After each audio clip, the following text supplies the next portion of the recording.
ओम शांति। 19 दिसंबर 2025। बाबा के महावाक्य। मीठे बच्चे, अब घर जाना है, इसलिए देही अभिमानी बनो। एक बाप को याद करो तो अंतमति सोगति हो जाएगी। प्रश्न। वंडरफुल बाप ने तुम्हें कौन सा एक वंडरफुल राज सुनाया है? उत्तर। बाबा कहते, बच्चे, यह अनादि अविनाशी ड्रामा बना हुआ है। इसमें हर एक का पाठ नोंधा हुआ है। कुछ भी होता है, नथिंग न्यू। बाप कहते हैं, बच्चे, इसमें मेरी भी कोई बड़ाई नहीं, मैं भी ड्रामा के बंधन में हूँ। बाप यह वंडरफुल राज सुनाकर जैसे अपने पाठ को भी महत्व नहीं देते हैं। गीत। आखिर वह दिन आया आज। ओम शांति। मीठे मीठे रूहानी बच्चे यह गीत गा रहे हैं। बच्चे समझते हैं कि कल्प बाद फिर से हमको धनवान, हेल्दी और वेल्दी बनाने, पवित्रता, सुख, शांति का वर्षा देने बाप आते हैं। ब्राह्मण लोग भी आशीर्वाद देते हैं ना कि आयुष्वान भव, धनवान भव, पुत्रवान भव। तुम बच्चों को तो वर्षा मिल रहा है, आशीर्वाद की कोई बात नहीं है। बच्चे पढ़ रहे हैं, जानते हैं 5000 वर्ष पहले भी हमको बाप ने आकर मनुष्य से देवता, नर से नारायण बनने की शिक्षा दी थी। बच्चे जो पढ़ते हैं वह जानते हैं हम क्या पढ़ रहे हैं, पढ़ाने वाला कौन है। उनमें भी नंबरवार पुरुषार्थ अनुसार जानते हैं। यह तो कहेंगे ही कि हम बच्चों को मालूम है यह राजधानी स्थापन हो रही है, वह डेटी किंगडम स्थापन हो रही है। आदि सनातन देवी देवता धर्म की स्थापना हो रही है। पहले शूद्र थे, फिर ब्राह्मण बने, फिर देवता बनना है। दुनिया में किसी को यह पता नहीं है कि अभी हम शूद्र वर्ण के हैं। तुम बच्चे समझते हो यह तो सत्य बात है। बाप सत्य बताकर सचखंड की स्थापना कर रहे हैं। सत्युग में झूठ, पाप आदि कुछ भी नहीं होता। कलयुग में ही अजामिल पापात्माएं होती हैं। इस समय बिल्कुल रौरव नरक का ही है।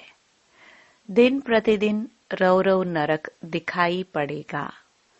मनुष्य ऐसा ऐसा कर्तव्य करते रहेंगे जो समझेंगे बिल्कुल ही तमो प्रधान दुनिया बनती जा रही है।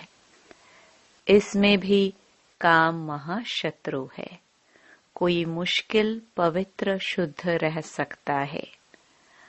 आगे जंगम फकीर लोग कहते थे, ऐसा कलयुग आएगा जो 12-13 वर्ष की कुमारियां बच्चा पैदा करेंगी। अब वह समय है। कुमार कुमारियां आदि सब गंध करते रहते हैं। जब बिल्कुल ही तमो प्रधान बन जाते हैं, तब बाप कहते हैं, मैं आता हूँ। मेरा भी ड्रामा में पार्ट है। मैं भी ड्रामा के बंधन में बंधा हुआ हूँ। तुम बच्चों के लिए कोई नई बात नहीं है। बाप समझाते ही ऐसे ही। चक्कर लगाया, नाटक पूरा होता है। अब बाप को याद करो तो तुम सतो प्रधान बन सतो प्रधान दुनिया के मालिक बन जाएंगे। कितना साधारण रीति समझाते हैं। बाप कोई अपने पाठ को इतना महत्व नहीं देते हैं। यह तो मेरा पाठ है, नई बात नहीं। हर 5000 वर्ष बाद मुझे आना पड़ता है। ड्रामा में मैं बंधायमान हूँ। आकर तुम बच्चों को बहुत सहज याद की यात्रा बताता हूँ। अंतमति सोगति, वह इस समय के लिए ही कहा गया है। यह अंत काल है ना। बाप युक्ति बताते हैं। मामेकम याद करो तो सतो प्रधान बन जाएंगे। बच्चे भी समझते हैं हम नई दुनिया के मालिक बनेंगे। बाप घड़ी घड़ी कहते हैं नथिंग न्यू। एक जिन्न की कहानी सुनाते हैं ना। उसने कहा काम दो, तो कहा सीढ़ी उतरो और चढ़ो। बाप भी कहते हैं यह खेल भी उतरने और चढ़ने का है। पतित से पावन, पावन से पतित बनना है। यह कोई डिफिकल्ट बात नहीं है बहुत सहज। परंतु युद्ध कौन सी है, यह न समझने के कारण शास्त्रों में लड़ाई की बात लिख दी है। वास्तव में माया रावण पर जीत पाना तो बहुत बड़ी लड़ाई है। बच्चे देखते हैं हम घड़ी घड़ी बाप को याद करते हैं, फिर याद टूट जाती है। माया दीवा बुझा देती है। इस पर गुल बकावली की भी कहानी है। बच्चे जीत पाते हैं, बहुत अच्छे चलते हैं, फिर माया आकर दीवा बुझा देती है। बच्चे भी कहते हैं बाबा माया के तूफान तो बहुत आते हैं। तूफान भी अनेक प्रकार के बच्चों के पास आते हैं। कभी कभी तो ऐसा तूफान जोर से आता है जो 8-10 वर्ष के पुराने अच्छे अच्छे झाड़ भी गिर पड़ते हैं। बच्चे जानते हैं, वर्णन भी करते हैं। अच्छे अच्छे माला के दाने थे, आज है ही नहीं। यह भी मिसला है, गज को ग्राह ने खाया। यह है माया का तूफान। बाप कहते हैं इन 5 विकारों से संभाल रखते रहो। याद में रहेंगे तो मजबूत हो जाएंगे। देही अभिमानी बनो। यह शिक्षा बाप की एक ही बार मिलती है। ऐसा कभी और कोई कहेंगे नहीं कि तुम आत्म अभिमानी बनो। सतयुग में भी ऐसा नहीं कहेंगे। नाम रूप देश काल सब याद रहता ही है। इस समय तुमको समझाता हूँ, अब वापस घर जाना है। तुम पहले सतो प्रधान थे। सतो रजो तमो में तुमने पूरे 84 जन्म लिए हैं। उसमें भी नंबर 1 यह ब्रह्मा है। औरों के 83 जन्म भी हो सकते हैं। इनके लिए पूरे 84 जन्म हैं। यह पहले पहले श्री नारायण थे। इनके लिए कहते गोया सबके लिए समझ जाते। बहुत जन्मों के अंत में ज्ञान लेकर फिर वह नारायण बनते हैं। झाड़ में भी दिखाया है ना। यहाँ श्री नारायण और पिछाड़ी में ब्रह्मा खड़ा है, नीचे राजयोग सीख रहे हैं। प्रजापिता को कभी परम पिता नहीं कहेंगे। परम पिता एक को कहा जाता है, प्रजापिता फिर इनको कहा जाता है। यह देहधारी है, वह विदेही विचित्र है। लौकिक बाप को पिता कहेंगे, इनको प्रजापिता कहेंगे। वह परम पिता तो परम धाम में रहते हैं, प्रजापिता ब्रह्मा परम धाम में नहीं कहेंगे। वह तो यहाँ साकारी दुनिया में हो गया, सूक्ष्म वतन में भी नहीं है। प्रजा तो है स्थूल वतन में। प्रजापिता को भगवान नहीं कहा जाता है। भगवान का कोई शरीर का नाम नहीं। मनुष्य तन जिस पर नाम पढ़ते हैं उनसे वह न्यारा है। आत्माएं वहां रहती हैं तो स्थूल नाम रूप से न्यारी हैं, परंतु आत्मा तो है ना। साधु संत आदि सिर्फ घर बार छोड़ते हैं, बाकी दुनिया के विकारों के अनुभवी तो है ना। छोटे बच्चे को कुछ भी पता नहीं रहता है, इसलिए उनको महात्मा कहा जाता है। 5 विकारों का उनको पता ही नहीं रहता, इसलिए छोटे बच्चे को पवित्र कहा जाता है।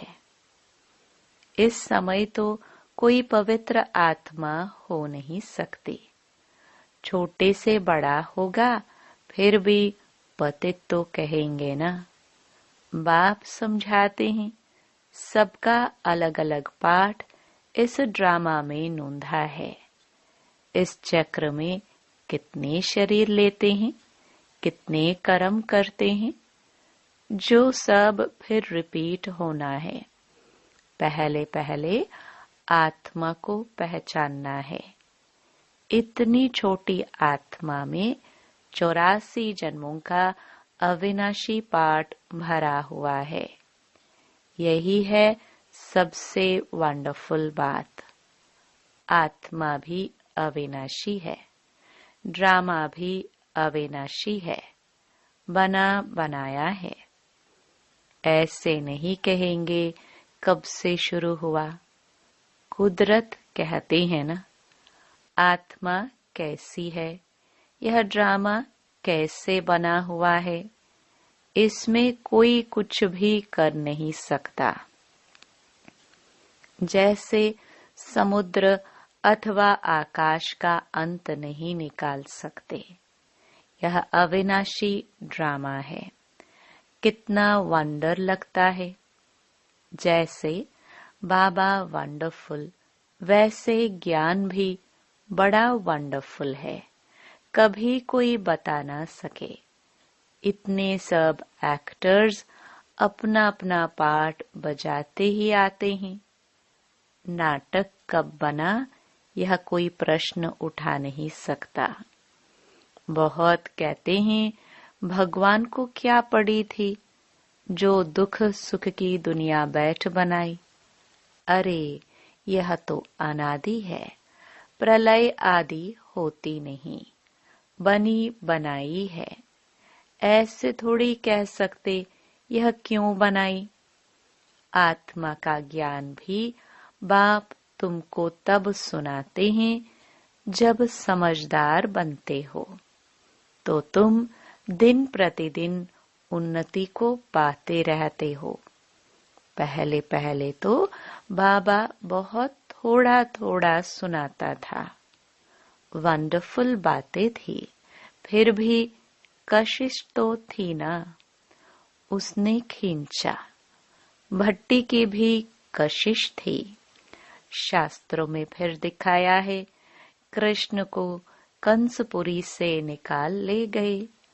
अब तुम जानते हो कंस आदि तो वहां होते ही नहीं।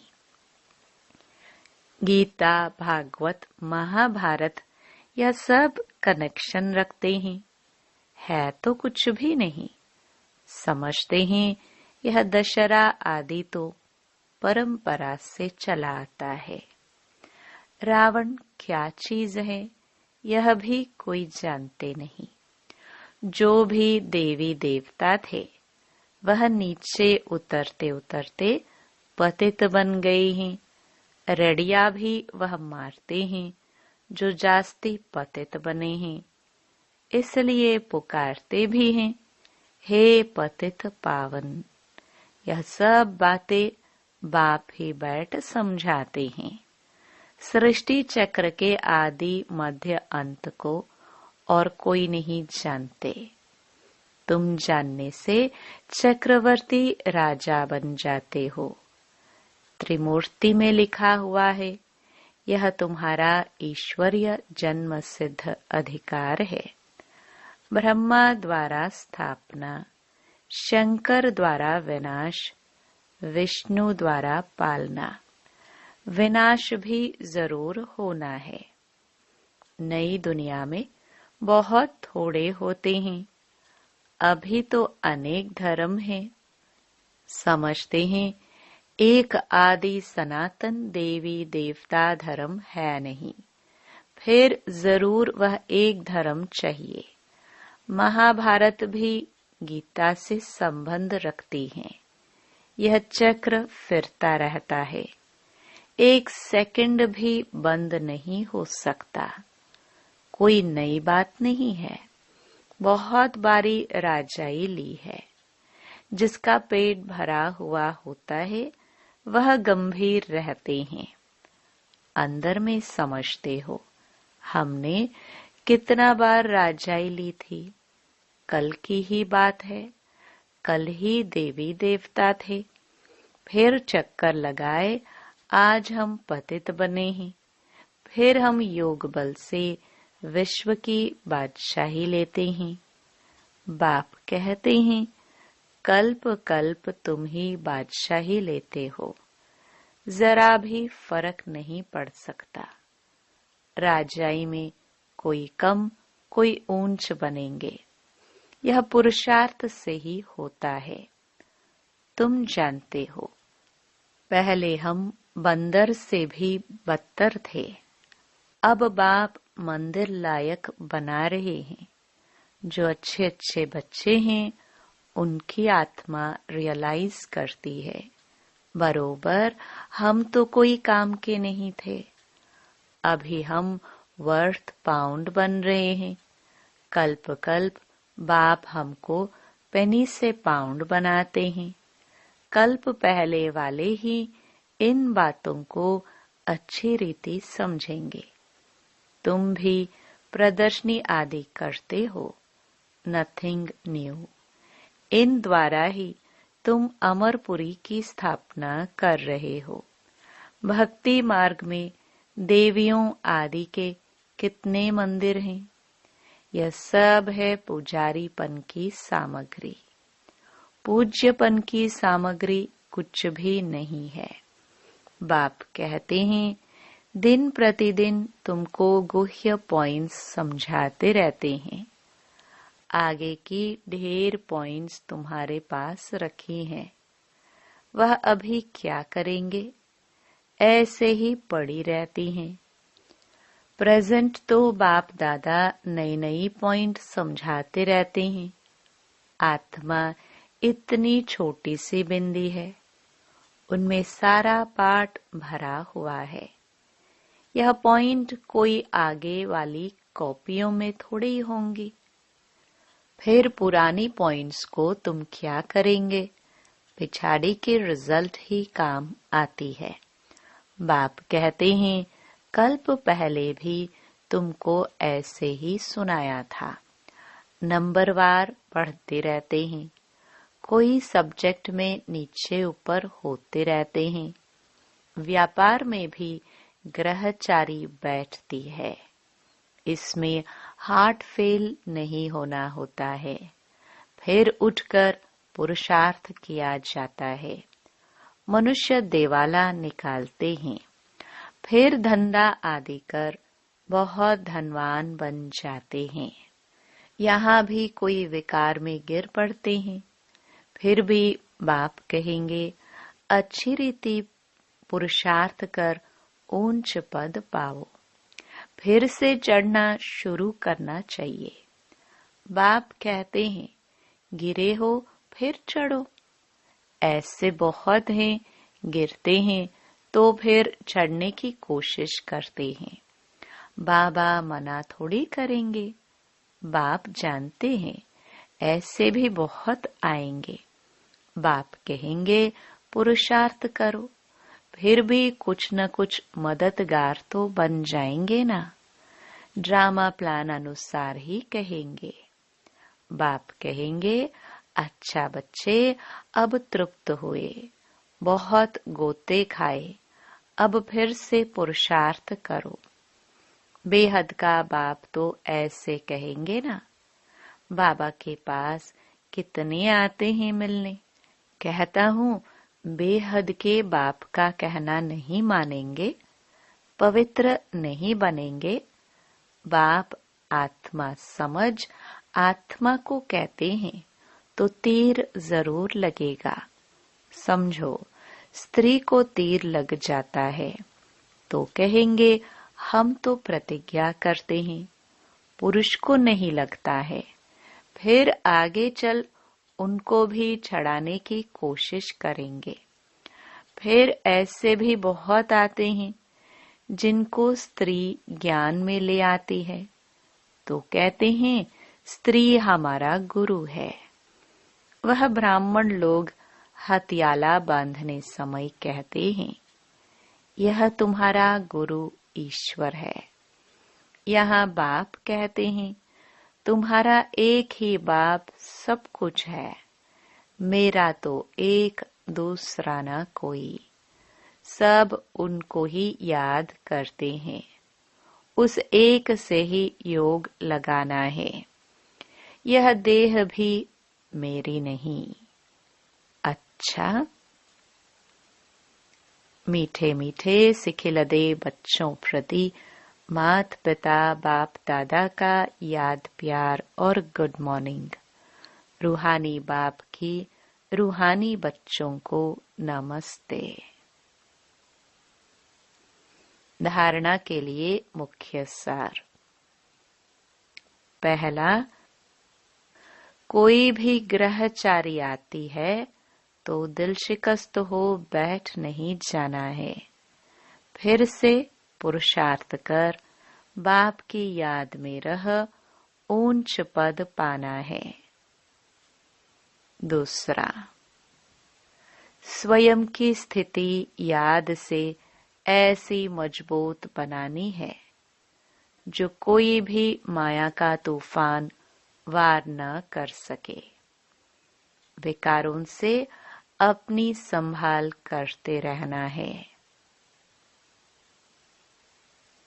वरदान, सर्व शक्तियों की लाइट द्वारा आत्माओं को रास्ता दिखाने वाले चैतन्य लाइट हाउस भव। यदि सदा इस स्मृति में रहो कि मैं आत्मा विश्व कल्याण की सेवा के लिए परम धाम से अवतरित हुई हूँ, तो जो भी संकल्प करेंगे, बोलेंगे, उसमें विश्व कल्याण समाया हुआ होगा। और यही स्मृति लाइट हाउस का कार्य करेगी। जैसे उस लाइट हाउस से एक रंग की लाइट निकलती है, ऐसे आप चैतन्य लाइट हाउस द्वारा सर्व शक्तियों की लाइट आत्माओं को हर कदम में रास्ता दिखाने का कार्य करती रहेगी। स्लोगन, स्नेह और सहयोग के साथ शक्ति रूप बनो तो राजधानी में नंबर आगे मिल जाएगा। अव्यक्त इशारे, अब संपन्न व कर्मातीत बनने की धून लगाओ। जैसे कर्म में आना स्वाभाविक हो गया है, वैसे कर्मातीत होना भी स्वाभाविक हो जाए। कर्म भी करो और याद में भी रहो। जो सदा कर्म योगी की स्टेज पर रहते हैं, वह सहज ही कर्मातीत हो सकते हैं। जब चाहे कर्म में आए और जब चाहे न्यारे बन जाए। यह प्रैक्टिस कर्म के बीच बीच में करते रहो। ओम शांति।